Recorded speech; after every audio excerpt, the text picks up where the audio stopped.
Memory loss, cognitive decline, and dementia are on the rise. In today's show, we're going to talk about the metabolic origins, honing in on recently published studies finding the connections between underlying insulin resistance and early onset cognitive decline and dementia.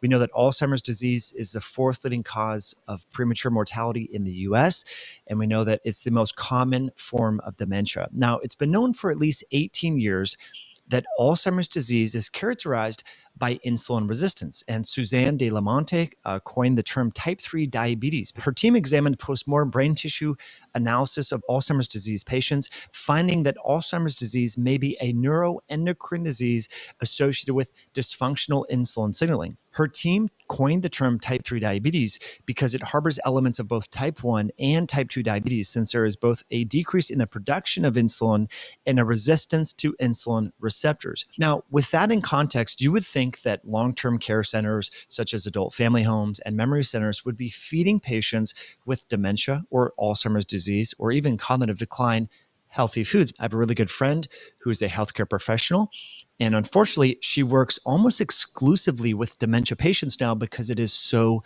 rampant. So many people now have cognitive decline, dementia, memory loss, and early onset Alzheimer's, even in their 40s, my friends. And this is one of the reasons why I quit drinking alcohol back in February, because many patients who have been consuming alcohol for a long period of time have early onset dementia, even in their 40s. These are people that used to be developers over at Amazon, and they can no longer work because they have literally fried their brain, causing so much cognitive decline because of excessive ethanol consumption that they can no longer work in high functioning capacities. Their prefrontal cortex, the hippocampus, these brain regions that are really specific for helping with executive function and memory are now not functioning properly. So here are some images that you may want to know about.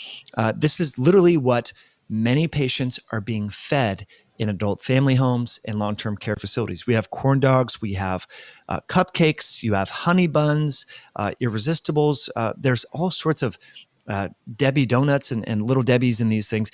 And again, it's been known for almost 20 years that underlying insulin resistance is a key pathophysiologic feature exacerbating the decline of cognitive function and executive function and memory and even mood in people with these different disorders.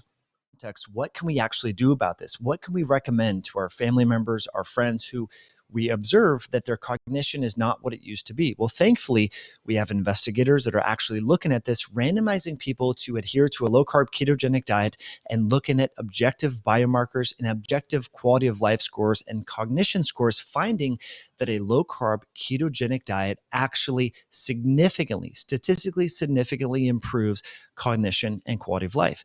This paper, titled Randomized Crossover Trial of a Modified Ketogenic Diet in Alzheimer's Disease, involving 26 patients, actually crossed over, meaning they had people do a ketogenic diet or placebo and then randomize or cross them over to the alternate groups, like the control group that didn't eat a ketogenic diet, then went on a ketogenic diet, and vice versa. So here's what they found. This is a first randomized trial to investigate the impact of a ketogenic diet in patients with uniform diagnosis of Alzheimer's disease. The high rates of retention, adherence, and safety appear to be achievable in applying a 12-week modified ketogenic diet to Alzheimer's disease patients.